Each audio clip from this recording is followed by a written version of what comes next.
Group captain UK Devnath sir, जय हिंद। बहुत बहुत शुक्रिया समय देने के लिए। Thank you sir. जय हिंद राजेश। शुक्रिया सर, आपने समय दिया।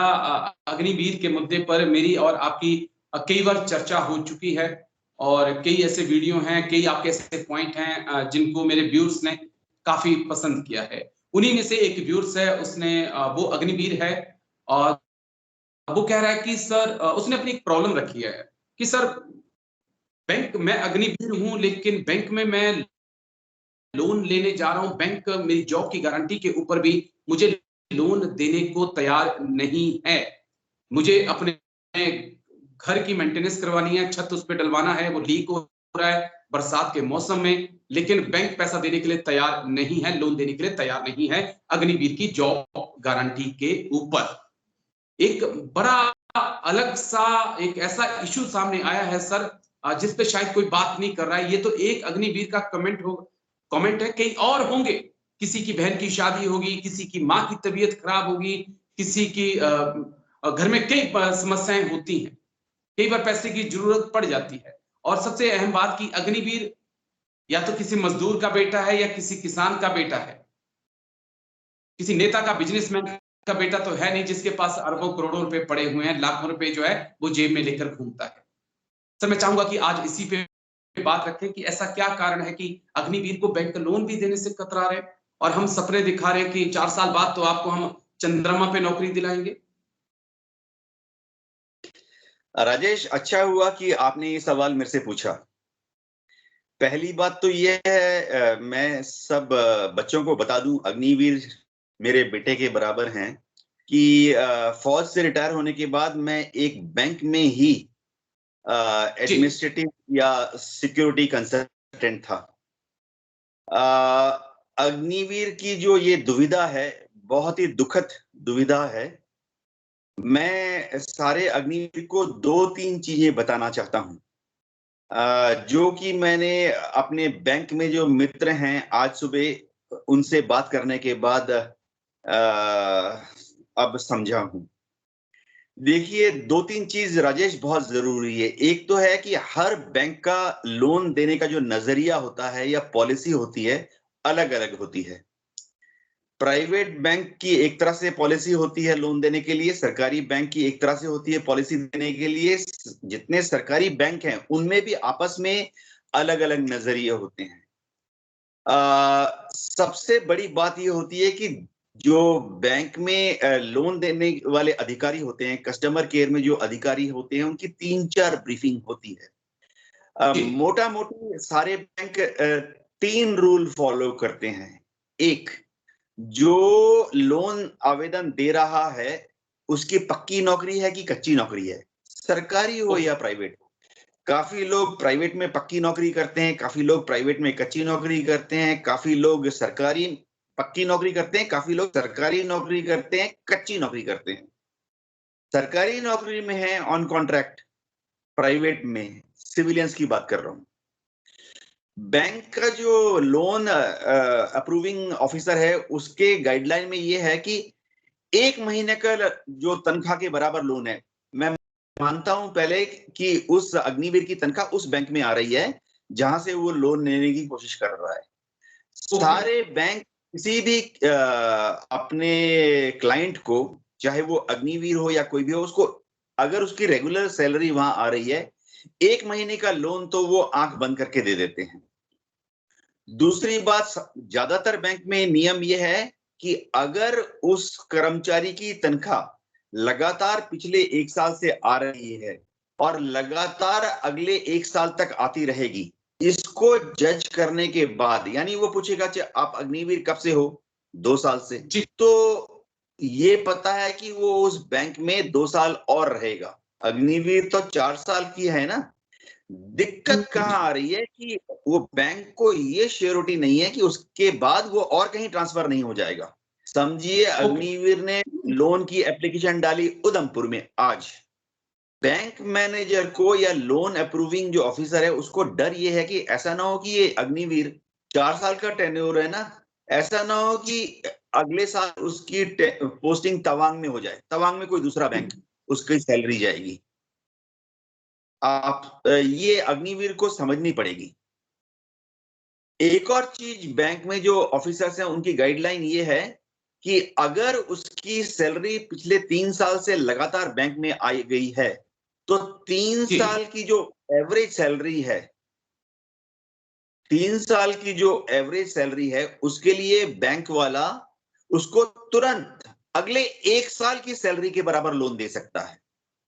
ओके, ये अग्निवीर को समझना पड़ेगा।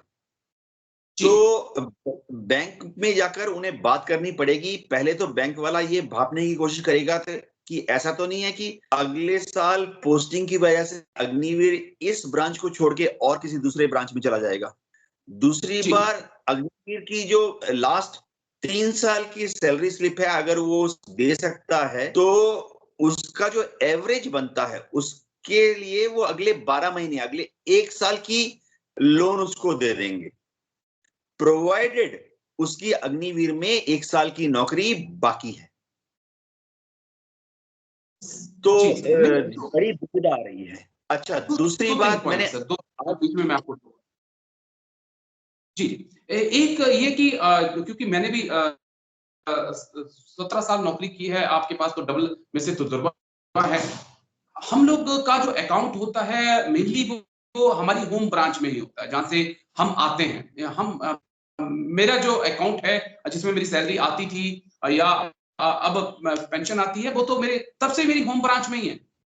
होम ब्रांच में जहां से मैं आता हूं उस डिस्ट्रिक्ट में, उस तहसील में, वहीं से ही अकाउंट है और वो शायद कभी चेंज नहीं होता। फौजी पोस्टिंग के साथ अपने ब्रांच को चेंज नहीं करते। एक चीज और मैं जो आपसे सवाल इसका जानना चाहूंगा, क्योंकि जो लोन होता है किसी को अगर मकान डालना है, मकान का मेंटेनेंस भी करानी है सर, कम से कम आज 6-7 लाख रुपया ऐसे ही निकल जाता है सर, और उतनी अग्निवीर की 1 साल की सैलरी भी नहीं है। तो और जो लोन की जो जो हमें किस्त भरनी होती है, ईएमआई जो भी कहते हैं, उसे जो इंटरेस्ट देना होता है वो 8 साल 9 साल के अंदर हम मकान का भरते हैं। बहुत सारी कंफ्यूजन है सर। हाँ राजेश, ये दिक्कत सिर्फ अग्निवीर को ही नहीं है। जितने सरकारी या प्राइवेट कर्मचारी हैं जिनकी की पक्की नौकरी नहीं है, लॉन्ग टर्म सर्विस नहीं है, सबको ये दिक्कत आती है।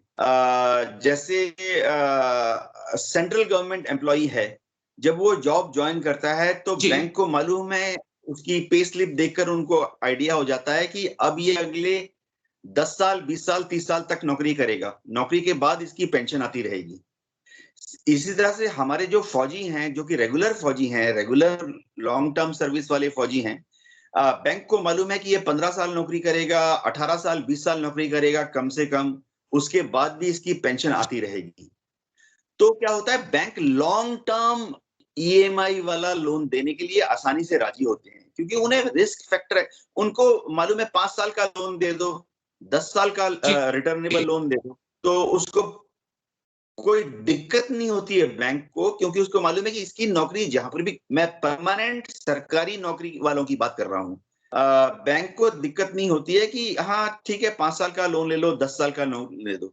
प्राइवेट में क्या होता है मैं बताता हूँ। जो प्राइवेट लोग हैं, जो प्राइवेट में जो लोग हैं, उनकी बैंक एसेस करता है कि उनकी क्वालिफिकेशन क्या है, कहाँ जॉब कर रहे हैं, प्राइवेट वालों की बात कर रहा हूँ, और फिर एसेस करता है कि उनका पिछले 3 साल का क्या सैलरी का ट्रेंड रहा है।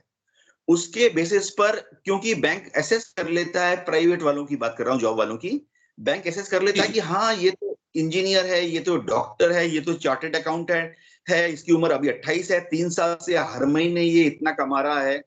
तो बैंक की एक जजमेंट होती है कि ये कहाँ जाएगा, कहीं नहीं जाएगा।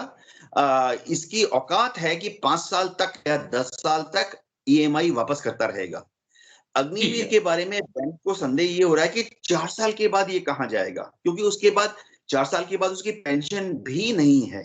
4 साल के बाद वो कहाँ पर ज्वाइन करेगा, क्या उसको कोई रेगुलर जॉब मिलेगी जिससे कि वो अपनी ईएमआई को वापस कर सके। तो बैंक जो है उसको तभी तक का लोन देंगे, उतना ही लंबा लोन देंगे जब तक कि एज एन अग्निवीर उसकी नौकरी बाकी है। समझिए 4 साल में से उसके 3 साल कंप्लीट हो गए हैं, तो बैंक उसको लोन दे देगा, क्योंकि उसको मालूम है कि अगले 1 साल तक वो अग्निवीर है, श्योर उसकी तनख्वाह आएगी। तो मैं वैसे आपको सलाह देता हूं, ऐसी दुविधा काफी जगह पहले भी आती थी। तो अग्निवीर जो हैं अपने जो यूनिट में जब दरबार होता है उसमें ये पॉइंट को रखें, सारी यूनिट्स जो हैं अपने एरिया की, सब एरिया की जो कर्नल एडम है उनके पास ये पॉइंट फॉरवर्ड करेंगे, और सब जो एरिया के जो कर्नल एडम है वो डेफिनेटली बैंक्स के साथ इस इशू को ऑफिशियली ले लेंगे। उससे में थोड़ा मामला सुधरने की उम्मीद है। जी एग्री सर। मैं 2 पॉइंट और आपसे समझने हैं। एक पॉइंट मेरा और है जो बड़ा इंटरेस्टिंग है कि जब अग्निवीर सर्विस कर रहे हैं, उस वक्त उन्हें लोन नहीं मिल रहा है उनके घर के काम करने के लिए, घर की मेंटेनेंस के लिए, बहन की शादी के लिए या माता पिता की बीमारी के लिए। सर जब रिटायर हो जाएंगे 4 साल बाद और सीएपीएफ में नहीं लगेंगे, फिर उनको क्या मिलेगा? जिन्हें आज लोन नहीं दे रहा बैंक उन्हें कल लोन दे देगा। हाँ राजेश, बात दुविधा की है, लेकिन बैंक उनको लोन दे देगा जितनी उनकी अग्निवीर की सर्विस बाकी है, क्योंकि बैंक को मालूम है कि अगर वो उसकी सर्विस बाकी है एज एन अग्निवीर। मैं सवाल क्लियर करता हूँ। आफ्टर रिटायरमेंट जब अग्निवीर रिटायर हो जाएगा, सीएपीएफ में तो ज्यादा से ज्यादा 10% चले जाएंगे, 15%, 20% में 30% रख लेता हूँ रिटायर होने के बाद, लेकिन 70% बाहर रहेंगे। उन्हें अपना काम करना होगा, काम करने के लिए पैसा चाहिए होगा। जो बैंक जो है, जो ये देश का सिस्टम जो वर्दी में खड़ा है अग्निवीर, उसे लोन नहीं दे रहा है, क्या देश का सिस्टम जो रिटायर होकर अग्निवीर आ जाएगा उसे लोन देने के लिए तैयार होगा? हाँ राजेश, बहुत दुख की बात है, मुझे आपकी बात माननी पड़ रही है। रिटायरमेंट के बाद बैंक जो है अग्निवीर को एक नॉर्मल सिविलियन प्राइवेट इंडिविजुअल समझेगा, और अग्निवीर को सारे बैंक लोन देने के पहले काफी विचार विमर्श करेंगे। अगर वो रिटायर हो गया है और सिविल में चला गया है, सिविल का मतलब है एकदम प्राइवेट, ये नहीं कि किसी बीएसएफ, सीआरपीएफ या दिल्ली पुलिस में आ गया, एकदम प्राइवेट जो है, जो कि रिटायर होने के बाद इधर उधर नौकरी करने तलाश कर रहा है, बैंक उनको लोन देने से हेजिटेट करेंगे। बैंक उनको लोन देने के लिए उनको एक आम भारत का नागरिक जिसकी कोई रेगुलर नौकरी नहीं है, रेगुलर तनख्वाह नहीं है, ऐसा समझ के ही लोन देंगे। तो आपका जो एकदम प्राइवेट आदमी है, मैं बताता हूं उसको, बैंक का गाइडलाइन है कि उसकी बैंक के सेविंग अकाउंट में जितना बैलेंस है, बैंक क्या करती है कि उस सेविंग बैंक को सिक्योरिटी डिपॉजिट बनाकर उसका 3 गुना लोन दे देती है। चलिए, आई होप 12-14 लाख रुपया मिलेगा तो शायद कुछ लोन मिले उन्हें, ऐसी मैं उम्मीद करूंगा। बस एक आखिरी पॉइंट मैं आपसे और समझना चाहूंगा। कल से खबर बहुत तेजी से फैल रही है, क्योंकि आर्मी में अभी तक 20 से ज्यादा अग्निवीरों की मौत हो चुकी है। 9 से 10 अग्निवीर जो हैं उन्होंने सुसाइड किया है या कहें एक्सीडेंटल फायर हुआ है। सेना कह रही है कि ये ट्रेनिंग की कमी नहीं है, ये अंदर का माहौल है उसकी कमी नहीं है, ये कमी मोबाइल फोन और गर्लफ्रेंड की है, क्योंकि अग्निवीर जैसे ही सेना को ज्वाइन कर रहे हैं उनके ब्रेकअप हो जा रहे हैं, और जब वो गर्लफ्रेंड से बात कर रहे हैं मोबाइल पर तो रात को टेंशन में आ जाते हैं और गोली चला देते हैं। वाकई में इज इट पॉसिबल सर? और अगर ये पॉसिबल है तो फिर आप अग्निवीर को अकेले ड्यूटी पर क्यों भेज रहे हैं? साथ में एक परमानेंट सोल्जर क्यों नहीं है उसके? अग्निवीर को आप नाइट गार्ड में हथियार कैसे दे रहे हैं? अम्युनिशन कैसे उसके पास पहुंच जा रहा है? अम्युनिशन तो गार्ड कमांडर के पास रहता है। राजेश, इसमें कोई शक नहीं है कि अग्निवीर की जो सोशल स्टैंडिंग है वो एक रेगुलर सोल्जर के मुकाबले कम है।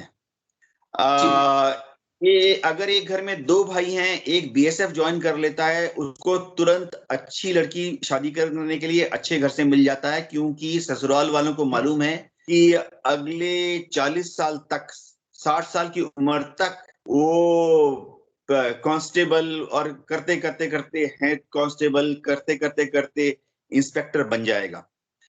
अग्निवीर के बारे में दिक्कत यह आ रही है कि चाहे गर्लफ्रेंड हो या ससुराल, भावी ससुराल वाले हो, वो कतरा इसलिए जाते हैं कि सबको लगता है कि इससे शादी करेंगे तो 4 साल के बाद पता नहीं ये क्या होगा, रेगुलर सोल्जर बनेगा कि नहीं। बाहर अगर प्राइवेट में आ गया 4 साल के बाद अगर 75% जो रिजेक्ट हो गए उनमें बाहर आ गया, क्या सीएपीएफ में या दिल्ली पुलिस में नौकरी मिलेगी या नहीं, शक है। मेरा सिर्फ सब अग्निवीर सोल्जर्स से यही दरखास्त है कि जीवन में गर्लफ्रेंड अगर आपको रिजेक्ट कर देती है तो दूसरी भी है, तीसरी भी है और भी हैं। मैं खुद अग्निवीर को बताता हूं, थोड़ा हल्के में ही बताऊंगा कि मेरी शादी होने के पहले 6 लड़कियों ने मुझे रिजेक्ट किया था। 6 लड़कियों ने, 6 भाभी ससुराल वालों ने मुझे देखा था, उन्होंने रिजेक्ट कर दिया। उन्होंने बोला हम आपको बताएंगे जी, बात परसों बताएंगे जी, और फिर कोई जवाब नहीं आया। तो मेरी जो अभी की पत्नी है वह 7वीं लड़की है जो कि मेरे 7वीं लड़की और 7वां भावी ससुराल जो कि मेरे भ्रम में फाइनली फंस गए। तो अग्निवीर से मेरी दरख्वास्त है कि कृपया जीवन को हल्के में लीजिए, जीवन में बहुत कुछ है। ये अग्निवीर निकलने के बाद हो सकता है अपनी जो 11 लाख की निधि है उसको इन्वेस्ट करके भविष्य में बड़े एंटरप्रेन्योर बने, दुकानदार बने, प्राइवेट इंडस्ट्रियलिस्ट बने, या हो सकता है कि चार्टर्ड अकाउंटेंसी कर लें, एमबीए कर लें और भी अच्छी नौकरी में चले। आईएएस के लिए कोशिश करिए, किसने मना किया है? आप आईएएस, आईपीएस, आईएफएस के लिए कोशिश करिए। मैं तो ये चाहता हूं कि अग्निवीर आईएएस, आईएफएस के लिए कोशिश करें, यहां से निकलें। मैं तो भारत सरकार से इतनी दरख्वास्त करता हूं कि इन बच्चों में से आप उस टैलेंट को निकालिए जो आईएएस, आईपीएस, आईएफएस बने, तो शायद देश का और ज्यादा भला होगा। क्योंकि जिन्होंने 4 साल मिट्टी की, इस देश की मिट्टी को सूंघा है, वो ज्यादा बेहतर पॉलिसी देश के लिए बना सकेंगे। बहुत बहुत शुक्रिया सर, बहुत बहुत शुक्रिया आपका समय देने के लिए, इतनी बारीकी से समझाने के लिए। थैंक यू सर, जय हिंद। Thank you sir.